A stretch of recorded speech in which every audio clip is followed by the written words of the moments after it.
निसारे फातिमा पर कर बला वालों की याद आई, मदीने वाले। बारात चली तो घुक्कू के सामने कूदिए, पेट अलग जाते, चूतर अलग जाते, धरे दम गम गम कूदत। हत्ते बड़े बेहया, तनको नीक नहीं लागा, हत्ते बेशरम और डीजे के सामने कूदते। और मेहरुए ठाट टकटकी देखिए, कहीं देखो हमारे 2 हाथ ऊंचे कूदत है हमारा आदमी। गुडवा कब्बा हमरे 2 हाथ ऊंचे हैं, बताओ। ऐ लोगो नाच गाना, क्या हम नाचने के लिए दुनिया में आए? नाच देखने के लिए दुनिया में आए? अल्लाह तो फरमाता है कि अल्लाह ने मौत जिंदगी इसलिए पैदा किया था ताकि तुम्हारे इम्तिहान हो जाए कि तुम में अमल के एतबार से कौन है। और अब तो नाच गाना खत्म हो रहा है, लेकिन अब भी कुछ बदनसीब लोग हैं जो इस काम को करते हैं। अच्छा आदमी करे, एक है बदनाम आदमी और एक है अच्छा आदमी जिसको अल्लाह ताला अपने घर की जियारत करा दे, या जो उम्र दराज हो जाए। लिखा है कि सफेद बालों पे अल्लाह ताला रहमत नादिल फरमाता है, सफेद बालों पे अल्लाह रहमत नादिल करता है। अल्लाह की रहमत उतरे और हम उसके नाफरमानी करें। हजरत याकूब अलैहिस्सलाम के पास मलकुल मौत आए, सलाम किया, कहा कैसे आना हुआ? कहा आपकी रूह निकालने आया हूं, मैं मलकुल मौत हूं। कहा ऐसे चले आए? पहले तुमको खबर करना चाहिए, बगैर खबर किए चले आए। तो उसने कहा याकूब मैंने 3 खबर आपके पास भेजी, फिर मैं आया। कहा एको खबर नहीं? कहा जब आपका बदन कमजोर हुआ तो ये पहली मौत की इत्तला थी, जब आपकी कमर झुकी तो ये दूसरी इत्तला थी, जब बाल सफेद हुए तो ये तीसरी इत्तला थी। 3 इत्तला देने के बाद आया हूं, फिर मलकुल मौत ने रूह निकाल लिया। तो बालों का सफेद होना, बुढ़ापा आना, ये मौत के करीब होने की निशानी है। इस उम्र में भी आदमी खुदा को नाराज करे तो उससे बड़ा बदनसीब कौन होगा? हजरत ज़करिया अलैहिस्सलाम एक पैगंबर, उनका भी बड़ा इम्तिहान हुआ। उनके जमाने में एक बादशाह अपनी साली पर आशिक हो गया। बहुत से आज ऐसे होते हैं कि साली का बुला ले हैं काम करावे खातिर कि तोर बहन परेशान है, तनिया हाथ बटाए ले, भले यह काम खाते थे, धीरे धीरे वो कपटिया ले। अब उसके बाद मेहरुआ का लतियावे लगी। आजकल बड़े बेहया लोग हैं, बीवी को छोड़कर साली पे गलत निगाह। बादशाह भी वैसे ही था, बदतमीज। साली पर उसकी निगाह गड़ गई, उसको भी अपने निकाह में लाने के लिए इरादा बना लिया। हजरत ज़करिया अलैहिस्सलाम का दौर था। हजरत ज़करिया से मसला पूछा कि मैं अपनी साली को भी अपने निकाह में लेना चाहता हूं।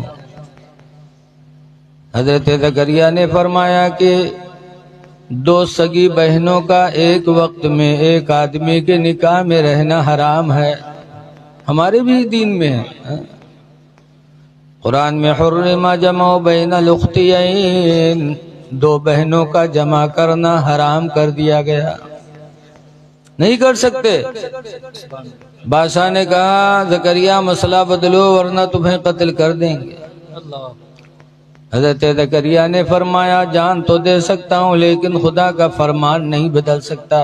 सुभान अल्लाह, सुभान अल्लाह। बादशाह ने कातिलों को भेजा कि जाके ज़करिया को कत्ल कर दो। तो मसला है कि जब जान बचाना मुश्किल हो जाए, दीन बचाना मुश्किल हो जाए तो आदमी हिजरत कर जाए। अल्लाह के नबी ने भी हिजरत किया मक्का से मदीना, हजरत ज़करिया ने भी वतन छोड़ दिया, लेकिन कातिलों ने पीछा किया। हजरत ज़करिया आगे, कातिल लोग पीछे। रास्ते में एक पेड़ मिला खोखला, तो उसी में हजरत ज़करिया छुप गए। अल्लाह के हुक्म से वो पेड़ मिल गया, इस तरह मिला कि लगता है कि कभी खोखला था ही नहीं। जो पीछे से खेदत रहे वो हुआ तक पहुंचे थे कि हक्का बक्का के ना हिया तक दिखात रहे का हुई गो इधर उधर देखिन कहीं आसमानों में चला गया। तो सब लौटे तो शैतानवा पहुंचा इब्लीस। कहाँ जाते कहीं उसको मारने के लिए आए थे, यहाँ तक दिखाई दिया, उसके बाद अल्लाह जाने कहाँ चला गया। शैतान ने कहा हम बताते हैं। पेड़ के पास लेके गया तो हजरत ज़करिया जब पेड़ में छुपे थे तो उनकी चादर का एक कोना हल्का सा बाहर रह गया था। शैतानवा देख के देखो ये चादर का कोना इसी के अंदर। लोगों ने कहा कैसे करें, कहाँ आरा लाओ। आरा लाया गया, पेड़ को चीरा गया। जब पेड़ हजरत ज़करिया के सर पे पहुंचा तो अल्लाह ताला ने फरमाया ज़करिया उफ न करना वरना साबिरों की लिस्ट से नाम खारिज हो जाएगा। हजरत ज़करिया ने उफ न किया, आरा चला और हजरत ज़करिया के बदन के 2 टुकड़े हो गए। कैसी आजमाइश अल्लाह ने लिया। आज भी बहुत से जालिम हैं, अगर वो गलत काम करे और टोक दो तो दुश्मन हो जाएंगे। टोकने वाले के लिए दुआ करना चाहिए कि इसने कम से कम हमें हिदायत तो दिया। एहसान मानना चाहिए। जब कोई गलत काम करे और कोई टोके तो टोकने वाले का एहसान मानना चाहिए कि कम से कम हमको टोका तो। हजरत उमर फारूक आजम रदी अल्लाह ताला अन्हु जब अमीरुल मोमिनीन बने, हजरत अबू बकर के ज़माने ही में निशानदेही हो चुकी थी। तो जब उनकी सख्ती लोगों ने देखा तो लोगों ने कहा कि हजरत अबू बकर ने कितना सख्त आदमी अमीरुल मोमिनीन बना दिया। तो हजरत उमर मस्जिद नबवी के मिंबर पे खड़े होके कहे थे कि लोगों अगर शरीयत से जर्रा बराबर भी हटा देखूंगा तो एक जबड़ा तुम्हारा मेरे हाथ में होगा, एक जबड़ा पैर में होगा, नोच डालूंगा। मैं शरीयत के खिलाफ कभी बर्दाश्त नहीं करूंगा। और अगर तुम भी मुझे शरीयत के खिलाफ देखना तो फौरन मुझे टोकना, फौरन मेरी सरजनिश करना। अगर नहीं मुझे टोकोगे, मुझे बाज नहीं करोगे तो कयामत के दिन मैं तुम्हारा दामन पकड़ूंगा। ये सहाबा थे। टोकने वाले का शुक्र अदा करना। इसीलिए दिल्ली के बहुत बड़े शायर थे मिर्जा गालिब। शायर लोग यहाँ ज्यादा हैं, एक शायर की कहानी सुनो। लेकिन अल्हम्दुलिल्लाह यहाँ अक्सर मुशर्रा हैं। मिर्जा गालिब इनका कलाम पूरे दुनिया में फैला। काबुल अफगानिस्तान है, वहाँ के लोगों ने सुना, वहाँ की ज़बान फारसी की है।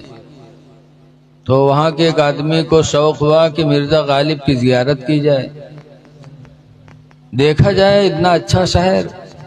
बेचारे काबुल से चल के दिल्ली आए और जब उनके दरवाजे पर पहुंचे तो देखें कि मिर्जा गालिब शुरू की है शीशा ली।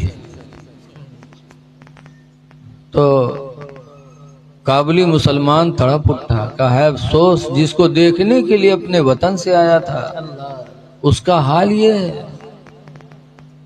तो काबुली मुसलमान ने कहा था जनाब आगा मुसलमान हस्ती, जनाब तुम मुसलमान हो, वह रेशमी तराशी और दाढ़ी छील रहे हो। ताज्जुब कि मुसलमान हो के दाढ़ी बना रहे हो। तो मिर्जा गालिब शायर थे, बड़ा मिजाज ऊंचा था। कहा भले रेशमी तराशम, हाँ हाँ मैं दाढ़ी छील रहा हूँ। दिले कसेरा नमी तराशम, मैं किसी का दिल नहीं छील रहा हूँ। अल्लाह अल्लाह अल्लाह अल्लाह। जब कहा मैं दाढ़ी छील रहा हूँ, किसी का दिल नहीं छील रहा हूँ, तो काबुली मुसलमान ने कहा था दिले रसूलुल्लाह मी तराशी, तुम रसूलुल्लाह का दिल छील रहे हो, दाढ़ी नहीं छीलते, रसूलुल्लाह का दिल छील रहे हो। दिले रसूलुल्लाह मी तराशी, दिले रसूलुल्लाह मी तराशी, दिले रसूलुल्लाह मी तराशी, 3 मरतबा ये बोली और मुंह से एक चीख निकली और वो काबली मुसलमान बेहोश होकर जमीन पे गिर गया। अल्लाह। जब गिरा तो मिर्जा गालिब के दिल की दुनिया बदली। पंखा चला जब उस काबली मुसलमान को होश आया तो मिर्जा गालिब रोने लगे। रो रो के कहते हैं, मेरे भाई तू मेरा कोई मेहमान बन के नहीं आया, कसम खुदा की आज तो तू मेरे लिए हिदायत का कोई फरिश्ता बन के आया है। अल्लाह सुभान अल्लाह। ऐ मेरे भाई गवाह हो जा, आज